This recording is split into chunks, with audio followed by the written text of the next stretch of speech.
The broadcast is now starting. All attendees are in listen-only mode. Good afternoon, everyone. My name is John Skees, and I'm the Director of Media for TAPS. We're going to get started in just a few minutes, but first we have a couple of housekeeping issues. This webinar is being recorded. It will be made available on the TAPS YouTube page, and you can find that at youtube.com/tapsbiz. We're going to include a link to that in the follow-up email that you're going to get later today. We're also going to post links on our social media channels. So if there's somebody on your campus that needs to hear this information, you'll be able to give that link to them, and they'll be able to get all caught up. Second, if you have any questions, please use the questions feature in the GoToWebinar interface.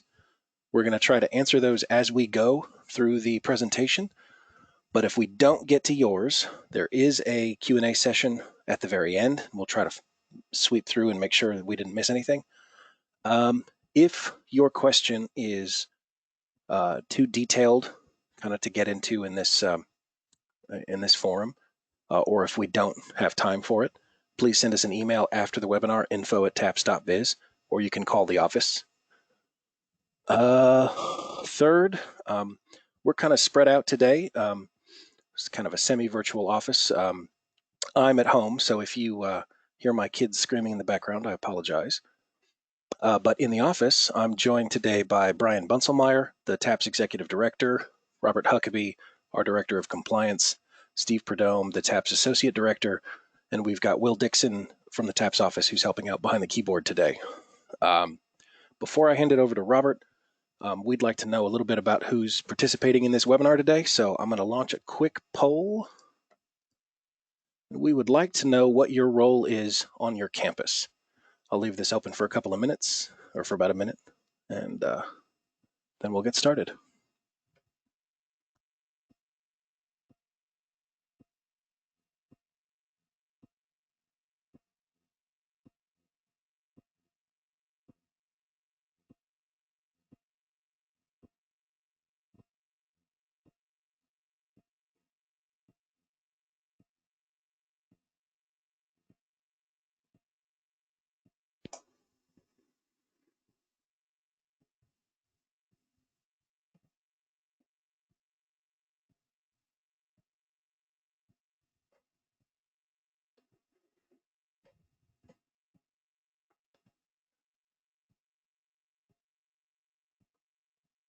All right, a few more seconds. We're at 88% voted. Looks like more than half of you, well over half of you, are head coaches. Thank you for joining us. All right, I'm going to close the poll and hand it over to Robert. Okay, John, thank you very much. Welcome to everyone. Thanks for joining us today. I will be kind of serving as our moderator to help walk through our presentation here, share some information with you, kind of roll through the questions as we get them and try to moderate those.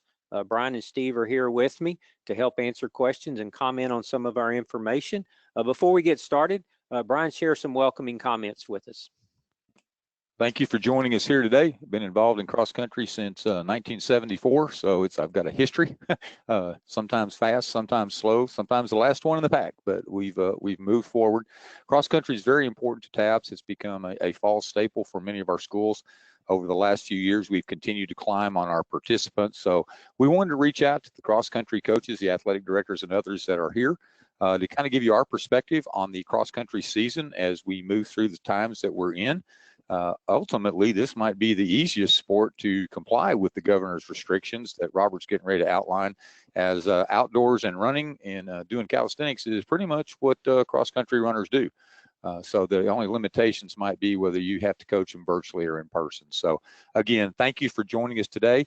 We do hope to walk through as many things as we can that pertain directly to cross country, and we encourage you to ask any questions that may come into your mind.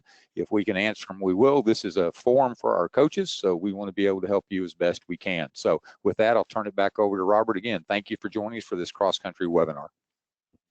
Okay, thank you, Brian. If we jump to our first slide here, we know the question that many of you have asked and have wondered about over the last weeks, and as we move through the end of our school year and into our summer activities, what exactly can I do and not do with my athletes? We got some additional direction from the governor yesterday.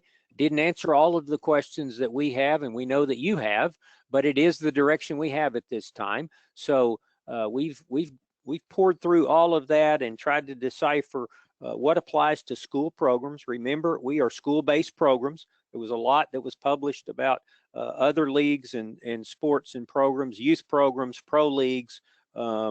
We do not see those as applying to us because we are school-based programs. So what we've done is we've sorted through that, and hopefully we can share some guidance with you. If you happen to be on our last webinar at 10 o'clock with our football coaches, a lot of this information will be the same, but we wanted to share it and let you know how we see things are. First question, what can I do now? We are still in the virtual only mode from now until May 31st, okay? From now until May 31st, all the guidelines we published previously about virtual and remote workouts and instruction, that still is in place. The things that we're going to talk about next don't go into effect until June 1st. So right now with your cross-country athletes, you could be publishing workouts for them. You could share that with them. You could be having some remote opportunities with them, but no in-person coaching or instruction at this point. Obviously, you could publish workouts and track that and keep up with that from that perspective. But until June 1st, not released for any type of in-person type contact. Let's move to the next one, Will. We'll answer the question, what can I do starting June 1st? Okay, we'll start first with the guidelines that were published and released that we believe applies to you at your school-based program. Next slide. Even beginning on June 1st, school gyms, weight rooms, and indoor facilities will remain closed for purposes of athletic or fitness activities to both students and to the community. So beginning June 1st, indoor activities, gyms, weight room, those type of activities will still not be allowed. However, outdoor sports are allowable only if they can be conducted in accordance with the State Department of Health guidelines, and those guidelines are the ones published previously, and they state the following. Individuals may engage in outdoor sports provided that the sports do not include contact with other participants and no more than 4 participants play the sport at any time. So those are the guidelines we have currently.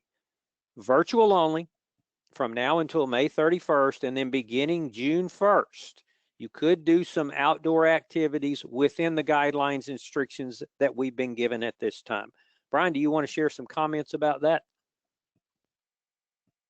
I think for the most part, cross country is the most suited for this. Like Robert mentioned, we're limiting it to 4 participants. I think what could be said there, as long as you spaced them out, we discussed this in football, I think you could get more than 4, but the groups have to be no more than 4, and those groups have to be socially distant. So if you wanted to do quarter buildups, or if you want to do something like that and get them outdoors, and run them in, as long as they're keeping 6 foot apart, and as long as your groups are more than that, 10 yards apart, I think you'd be okay to be creative there. So the big key here is if you're getting them together, you could have one coach, you could have multiple groups, but all of you need to stay separated.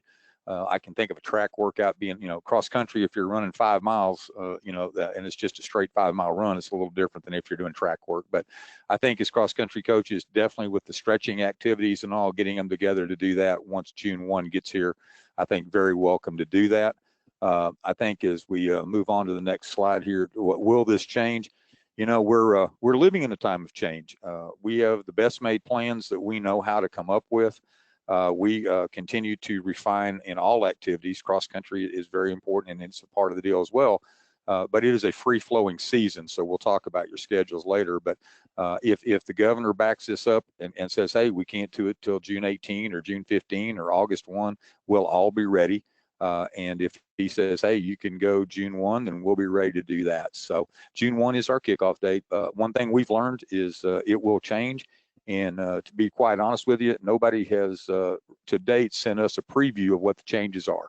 We're listening right along with you. However, we're reaching out to all the opportunities we have, the National Federation of High Schools, as we're going through their rule books. And just so you'll know, right now, the National Federation rules don't look like there will be very many changes at all. So, Robert, what's next? All right. Next topic we'll move to is contact hours. We will be moving as we're able to begin some in-person contact with our athletes. We will be moving to the TAPS summer rules, and we have rules and restrictions for what can and cannot be done in the summer with regard to contact with your athletes. Steve's going to share. Let's go to the next slide, Will. Steve's going to share with us just a highlight of what some of those things are. Go ahead, Steve. Yeah, you're going to have, just like all other years, 15 hours a week to work directly with your students. Sunday is off limits. You need to be able to, that also goes to any meetings, anything that you require them goes into that. As we go into the fall, your fall workouts will be under the discretion of your school. We don't have limits to that. And as Brian's going to kind of point out, once school begins, we'll talk about that start date. Brian? So basically, as we go through here, your fall workouts have always been local discretion, and especially true when you have volleyball or football, folks participating in cross country or fall soccer. It's up to you to work around, but we do not have that 15-hour cap. So each school gets to do that as we begin. As a reminder, if dead week is in play, and right now that's questionable, we may have some changes to dead week, but right now dead week's in play, you would not be able to have in-person instruction during dead week. So Robert, I think we had a couple of questions. I didn't want to get too far before we jumped off of those. If we could take them one at a time, it might be easier to answer. Okay. We do have a question. Does that number of 4 include the coach? The way we read it, 4 is the number of students, and the coach would be a separate. So I think it would be, and again, you could do one coach with multiple sets of 4. The 4 groups would have to be spread out, and then the individuals in the groups would have to be spread out. Yes, and that kind of went to the next question. So we could meet at the same time, but in groups of 4 only. And yes, that is the recommendation because of the distancing required, that you could have, and like Brian mentioned, we discussed this with the football group earlier, you could have different groups of 4 as long as they're all separated, and you're keeping that in mind and managing that at your level. That would work perfectly fine. I think where I see this is back when I would have summer runs, getting them together at a park or wherever your run is, socially distancing them while they stretch big circles, just like you've seen, you've seen folks with lawn chairs out in the parking lot at the church or whatever, all separated. If you look out our window today, they're having graduation for 5 and 6A UIL schools. They're all separated by their 6 foot, each direction, and then the cars are even separated. So it's kind of an interesting, cars are practicing social distancing here as well.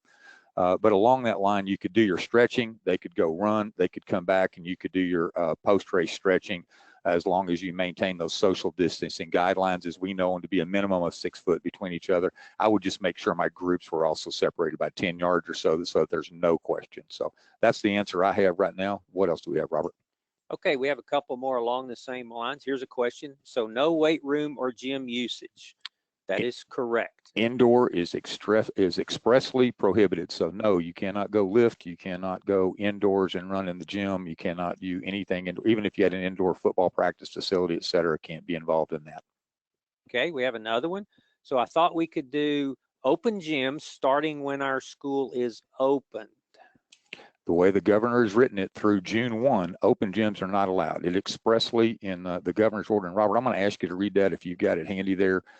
It also says not only can schools not be in the gym or in the weight room, but it also says community groups. So I'm going to let Robert read that for us so we have a little clarification.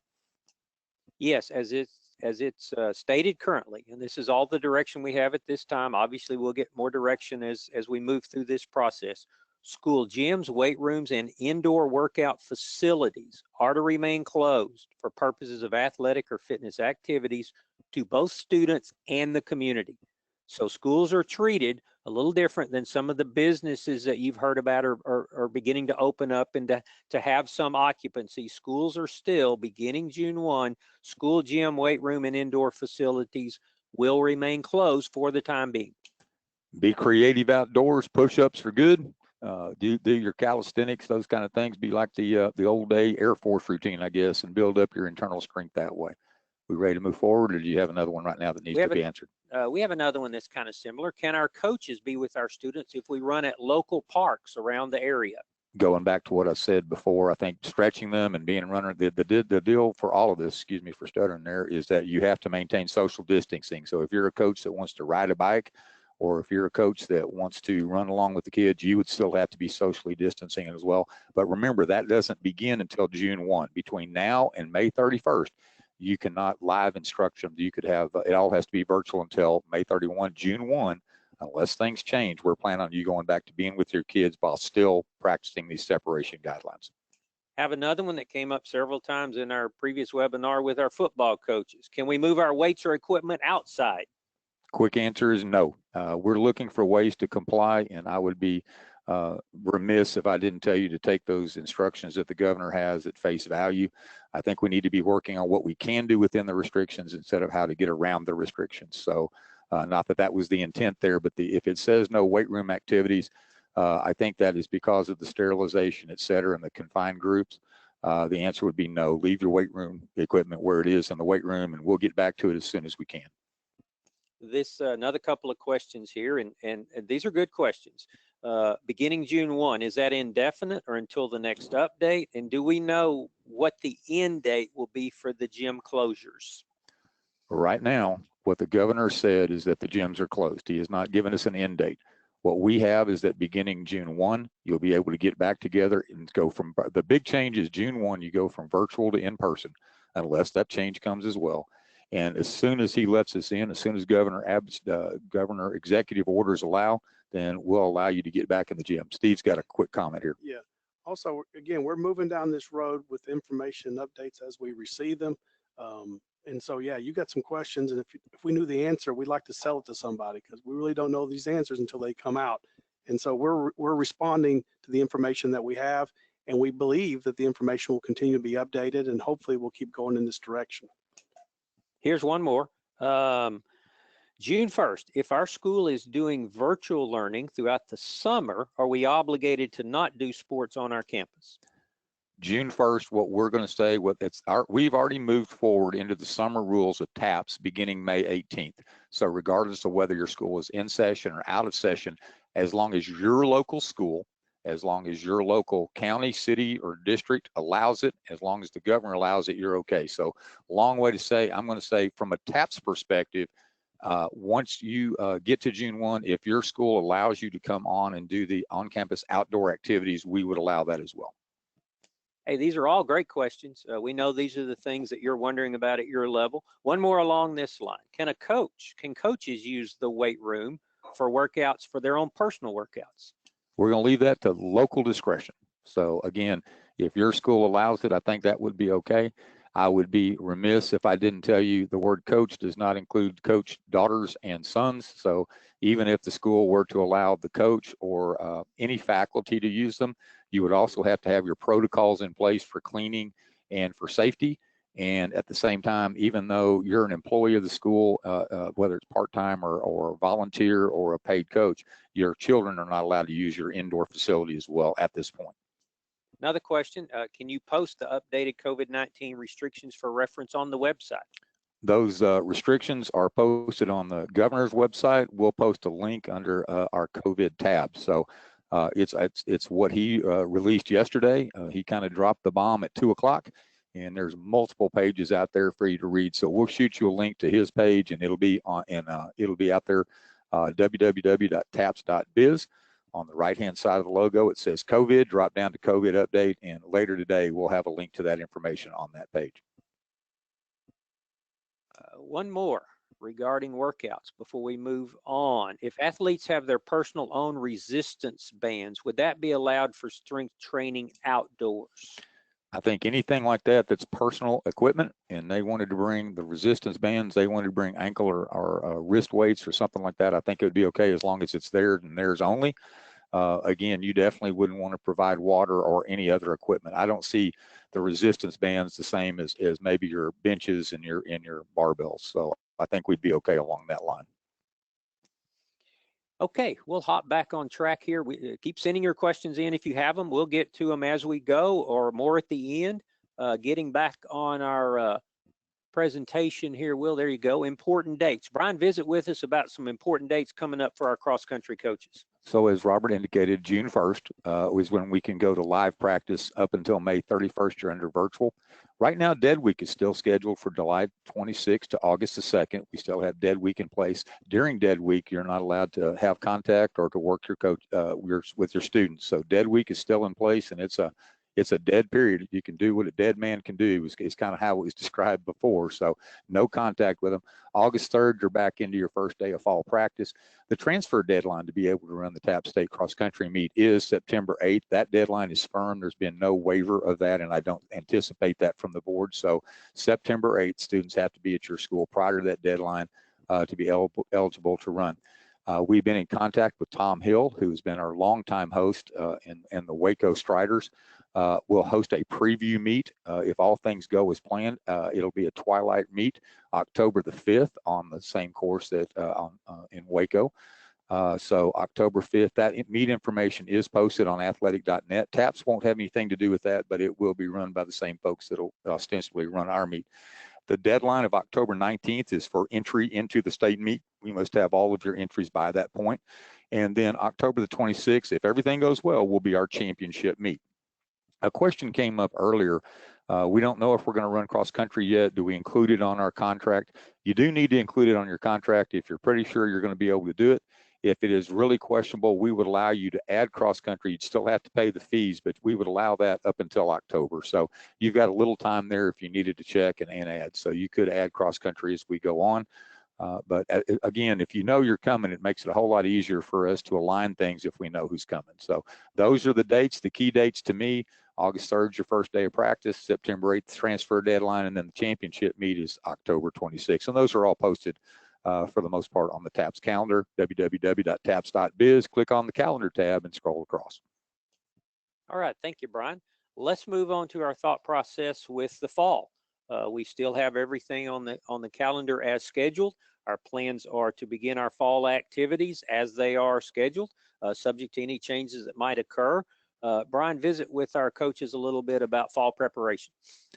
So let's jump through a couple of slides here. We'll go to the next one because we could talk about schedules and disruptions, and let's just go down the word schedules. So as a reminder, in TAPS, for our schedules, we do not have a limitation per week of the number of meets you can be entered in and students participate, and we do not have an overall limiting number of 8 or anything like that for the number of meets. So back when I was coaching, many times we might run rather than workouts all week, we might run in a Tuesday open meet and run in a Saturday opportunity. I know things have changed in 20 years. You don't have to remind me that the courses are different and the timing is different.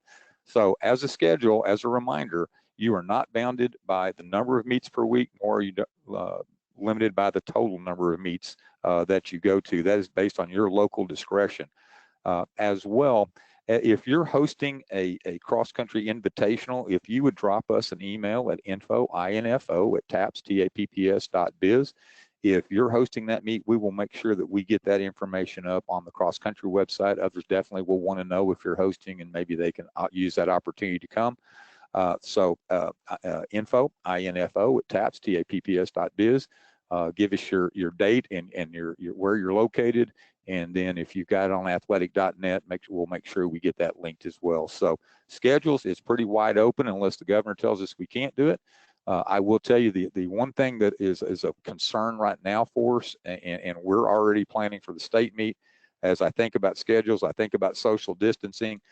If you're planning that meet, make sure you have your tent area figured out, because we can't be right on top of one another. And if you've been to Waco the last couple of years, we're going to be stretched a lot farther down that fence than we were before. So schedules are open for you to work on. If you have a meet, a preview meet or a meet, please let us know. All right, thank you, Brian. Next topic will be student information. As you know, as we move from the summer into the fall, we need all your students in rank 1. We need all your information in so they can be eligible. Going to let Steve share with us the highlights of getting all your information, your students and rosters in rank 1 and ready to go for the fall. Yeah, and it's a little bit of a team effort because your athletic director is responsible for getting all the students in. They'll do the promotion of the returning students, which is happening this month and next month, and there's webinars out there to show you how to do it properly. It's one of those things, if done properly, it's not that hard. If done improperly, it causes all sorts of problems. Also, all 8th graders or people that are new to your school, transfers, they need to create an account with their family, their parents, and that will be the student profile. And that will direct them to all the other forms and all the other things that they'll be needing. It's very important that we do that. And coaches, we need those rosters. As soon as you know who's going to be on your roster, you can start to put them in, and you'll also be able to see if they're eligible, if they've completed everything, if they're green. You don't want red. So you want to get all your students green, make sure you have that, and also have the roster ready. And then when we get to the end, we'll be putting down the entries for the state meet. So just stay on top of that. Remind your athletic director or athletic administrative assistant, whoever's doing it, to make sure all that's in line, and it'll really help you in the long run. Make sure you don't miss anything. All right, thanks, Steve. We're going to kind of jump ship here a little bit and try to get Will to jump out of our presentation over to the TAPS webpage. Brian's going to walk you through where information is found relative to cross country. Step in there, Brian. All right, let's go to taps.biz, www.taps.biz. Go up to the top, click on athletics on the left-hand side. That's going to take you to a drop-down screen. We apologize. The web is a little tired here at the TAPS office today. It's taking us a little longer than normal. Right there where it says cross country, click on cross country. We will be making updates to this page as we go along and making information a little simpler to find. But right now we've got some information embedded we just want to walk through. So as soon as that page loads, and hopefully it will load, we'll start walking through. So the TAPS rules are listed in the drop down where it says rules. Alignment, we've had many questions about the alignment, who's in 1A, 2A, 3A, 4A, 5A. That will not be updated until after September 8th, which is our enrollment snapshot. So right now, those are last year's. We will get those updated as soon as possible, but we want to make sure that that's as complete a list as we can get. So after September 8th is when you'll know who's in your division and where to go. The results are up there. Those are our live links that take you back to the last few years, and it will also take you to this year's. Will, if you'll scroll on down, the important dates are up there as we've gone through. Those are going to be changed. Those are obviously basketball or volleyball dates. So you'll see yours here momentarily when we get done. But click on that big red box called championship information. You go to championship information and so it's taps.biz, athletics, cross country, and then championship information. Again, the old interweb is a little tired here today, even though we have multiple big hits going up and down. I don't know why it's so slow, but I apologize for that. But I guess the squirrel is just not running on the wheel fast enough. So if you were with us in Salado, that joke is not quite as fun because we had no internet in Salado. All right, there's a big general information. FAQs have been updated to the best we can. Starting boxes, of course, will not be updated until we know who's running. All those maps will be updated as we go. We'll click on that big green button called race schedule. The race schedule has been updated for the coming year. So we had that question, I think, presented on who's running when. So the race schedule is up there. It is very similar to last year, where if you are a coach of a boy and a girls team, then you will have distancing spaced out. They're not back to back. It takes a little longer to do the awards, but we all take a deep breath, and hopefully we get as beautiful a day as we had. Other than the excitement of the night before, the day itself for running was excellent. So clicking on race schedule beginning at 9 a.m., we kick off with the 6A girls, and we'll scroll all the way down to the bottom. And our last race of the day beginning at 12:45 will be the 3A boys. So we've spaced them out. We've basically moved everybody back a couple. We are looking forward to being able to maintain that. I will reserve discretion as the executive director that if COVID-19 or other situations reduce the number of participants in races, if we have to combine, we will. Please, and we did that a couple years ago in track for the 3,200 where we combined races. So that is our last resort, but just understand that our goal is to keep us as separated as possible. So race order is posted, the FAQs are as up to date as possible. I would highly encourage you, Will, if you can go back one page or maybe 2 pages, I would highly encourage you to bookmark the cross country page. On the right-hand side of that is the blog. That blog, every time we send an email out to athletic directors and cross country coaches regarding cross country, it'll be posted there. So if we struggle getting you on the email list, you'll at least know to go to that cross country page. And on the right-hand side, once you go to taps.biz, click on athletics, click on cross country, you'll be able to go to that blog page there. So we'll take us back to the, see if we can get the yeah, there we go. Let's rock back into the presentation, Robert. All right, thank you. As always, like Brian mentioned, if you have questions, reach out to us here at the office, info@tapsbot.biz, or give us a phone call. We'll be glad to help walk you through any information you need. All right, let's move on to our next slide. Talk about student health information. Steve, share with our coaches physicals and those kind of things they need as they begin their season. Yeah, the first thing every student's going to be required is a medical history form. This can be done through rank 1, and this year we've been able to separate that from the physical. We are requiring physicals for every single student in cross country.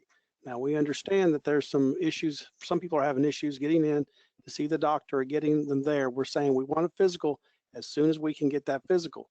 Now, if there's a pre-existing condition that dictates that they need a physical to be cleared, or they had concussion, or they had some sort of season-ending injury the year before, we'll require that physical before they can get out there and compete, which is for the benefit of everyone.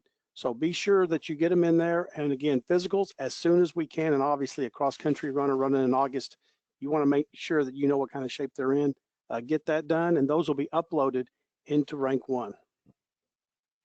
So let me piggyback on that. The student medical history will be coming out of your rank 1 student profile. You do need to check those. It's extremely important, and especially anyone that had major injury last year, we want to make sure that they get the physicals. So we just need to make sure that we're pushing the opportunity for, if mom and dad can't get in to get a physical, their doctor's not open, or they don't feel comfortable going, that we give them that opportunity. So that's where we are in student health. It's always primary for us. All right, thanks, Steve. Next topic, Brian, you touched on this a little bit. We have alignment in districts. If you would just update us on that. So again, the alignment process, we know that we have aligned last fall. We are anticipating no changes in that alignment. So if you're a 6A or a 5A in basketball, you are the same now. If you're a 1, 2, or 3A in volleyball or whatever, it'll be the same. The reason we're not uploading our spring sport and our individual cross-country districts following that is we want to make sure who's playing before we make those. You'll more likely be in the same classification level as your basketball, volleyball, or other team, but until we get those final numbers, we have to hold that discretion. So we know it's coming. We know that's a long wait, but September 15 or thereabouts, after September 8th, you'll know who you're in the same division with.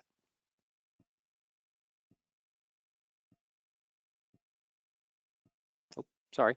All right, let's move on to some more questions. We have a couple of more questions here. Let me throw this one out, Brian. Can we continue to host a non-qualifying district meet? Well, the next one, if Wilson drops down, is district. So let's just jump right into that one. You can host non-qualifying is important. My concern is when you host a non-qualifying district meet, do folks not come to the state championship? If they don't do well, that's always been a concern. You can host, we cannot call it a TAPS district meet because TAPS does not sponsor district meets. You can qualify, you can call it whatever meet you want, but we would ask that it's not a TAPS meet at that point. You can call it your district 5A, 6A meet, but that would be okay. So TAPS does not have districts. TAPS does not sanction the district meet, but yes, you may have them if your district, especially at the 5A, 6A level, where a lot of them do that. All right, we have another question here. When will we be able to start loading rosters into rank 1? Once you have promoted your students, and once you begin, I think once you've promoted your students, you can begin entering rosters immediately. Once June 1 gets here, then you'll be able to add all of your transfer and 8th grade kids coming up. So the way I'm understanding it, if they're already in your school, you can go ahead and click cross country with their name. And if as we go farther and you add your new kids after June 1. All right, we have another question. We're reading guidelines that reference summer camps are open with correct protocols. So why are we not allowed to have camps? I wish I was governor of Texas. We are not governor of Texas. The camps, as you read them, and as we've read through, the Boys and Girls Club, the YMCA, those camps are allowed. As we read them here, schools are separate from that. So at the present time, that is going to be an interpretation from the governor's office, not TAPS. TAPS does not govern the holding of camps. Okay, we have a couple of rank 1 questions. They appear to be pretty specific to issues you may be having with regard to the transition from last year to this next year. Please reach out to rank 1. They can help you walk through that. Steve, you can help give us a few comments on that. Yes, and also they're having webinars, and that's probably the best way to do it. They would rather meet with you, talk you through it, because if you do a couple of things the correct way, it's not that hard. If you do a couple of things the wrong way, it can be really difficult for them to undo. So get hold of rank one and get that done, and take your time. We have time. Let's just make sure we do it right, because like I said, if you get it in the wrong way, then you've created work for yourself. And again, they're very good at getting with you and getting back to you and helping you through. All right. If there are changes to the guidelines, how will you notify us of that? Brian? We're going to continue posting it on taps.biz. So if you go through there on the home page on the right-hand side, you will have all the latest posts. If you go to the cross-country page, again, that blog on the right-hand side, we will continue sending pushes through rank one, telling you have a message in your inbox. And then at the same time, we will do emails where possible. So keep going back to taps.biz, keep going to your rank one inbox, which brings me something else, Steve and Robert, that's very important. You need to make sure with your school, with the athletic director, if you're not the athletic director, and make sure all roles at your school that you have are in rank one correctly. So if they have, if you're only in rank one as a track coach, then you won't get a cross country update. You need to be in all roles that you have in the athletic department at the school. So if you happen to be the orchestra teacher or the band director, and you're also the cross country coach, and yes, Jason, you are that guy, please make sure all of your roles are listed in rank one. We'll do our very best to keep pushing things out. I think there is a last question, Robert. I'm just seeing it as it come across as the parents handing out water bottles, et cetera, et cetera. Our biggest concern right now is that there should be no interaction between, even at the parent level or the school level. Water bottles and water would have to be at their own. The National Federation rules address that very directly, and we will follow the National Federation rules. So once we get a little closer, if you go to nfhs.org, you can download the track cross-country handbook, and we will follow those rules, especially on that rule directly. I'm a little concerned right now, even though the question came up, can a volunteer? A volunteer, I would say, is a no. We don't want any interaction at this point between anyone but the student. That would also go during your workouts. We would highly encourage all athletes after June 1 or whatever, if you're getting together, you're not providing the water as a school, you're not providing Gatorade or any energy drink. That would all be coming from the students themselves. Robert, did I miss that, or is that pretty well? Nope, that's good. We have any other questions? Yeah, we have one more here. Did I hear a grace period in relation to TAP's contract regarding fall sports, i.e. adding a sport or payment for a sport? Will you please confirm and clarify? We're going to send out your contract information like we always have in the middle of August. It's due back in the TAP's office by September 1st.